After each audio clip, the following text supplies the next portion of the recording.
Veggietales is a very interesting show to look back on. Not only was it historic in being the first ever fully 3D animated series ever made, it was also a really popular Christian show amongst a sea of demonic shows like Pokemon. And if you're like me, then your parents made you watch it to try to instill some Christian values into you, only to turn out as a Chad atheist. But even now watching the show as an adult, Veggietales holds up surprisingly well. It still hasn't rained, and who knows if it's ever going to. God knows. Right. No, I mean God knows. The show was largely created by only two guys, Phil Vischer and Mike Norrock, under their company Big Ideas, debuting the show in 1993 with an episode titled Where's God When I'm Scared? I'm Bob. I'm a tomato, and I'm here to help you. This episode really lays the foundation of Veggietales, introducing the iconic crew of Junior Asparagus, Bob the Tomato, and Larry the Cucumber.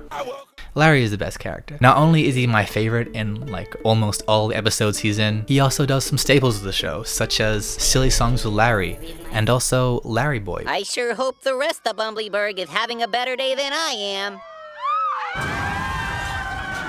But anyway, Veggietales as a show has a really interesting structure in its episodes. They really play into the idea that all these vegetables are just like actors, playing roles to tell Bible stories, and even sometimes their own original stories. I know it probably sounds really lame, but I was really surprised rewatching Veggietales by just how funny it is. Who are you? I'm from the IRS, and I've come to attack Shark. Often kids' jokes either are, just gross out kiddie stuff or really adult stuff. But Veggietales has a nice balance between the two, I think. How are we clapping? I have no idea. And the animation style is just so goofy, I love it. I know it may look kind of outdated nowadays, but it's honestly a miracle that this show was even made to begin with. You see, Veggietales debuted a full 2 years before Toy Story came out. Like, at the time, computer animation was still more of a fluid concept, you could say. Episode 2 especially shows the limitations they were facing, with the number of animation errors literally listed as a fun fact on their wiki, along with this being the first episode to ever have someone crying.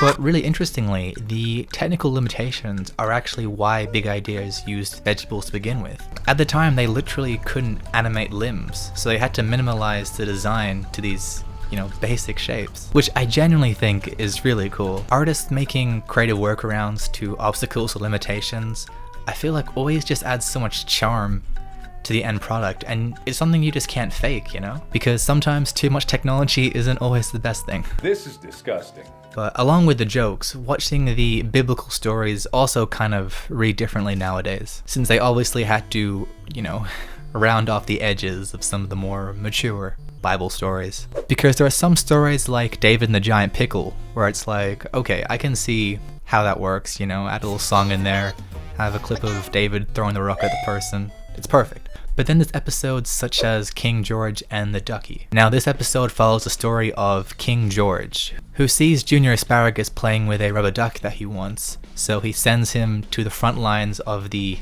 Pie War so he can take it. This episode is loosely based on the story of David and Bethesda, which, if you're familiar with the story, you'll know that it's a bit more adult-y. Not that I expect a children's show to go into the darker aspects of the Bible, but I think it's just kind of funny how they round off those edges.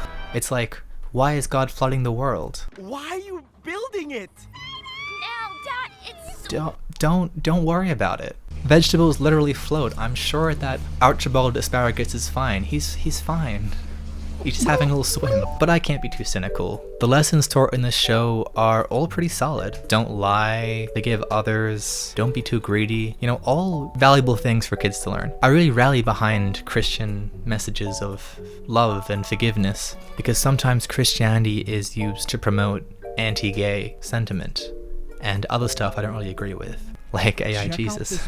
But whether you watched it as a kid or not, Veggietales is an iconic show and a historic part of animation. But regardless of all that, I'll always have a special place in my heart to Veggietales. While as a kid I was more into shows like Ben 10 and Adventure Time, Veggietales definitely had an effect on me. Even though I'm mostly atheist, like if I'm ever on a plane and the flight gets a bit bumpy, I am still gonna send a prayer to the big man upstairs, you know, just in case.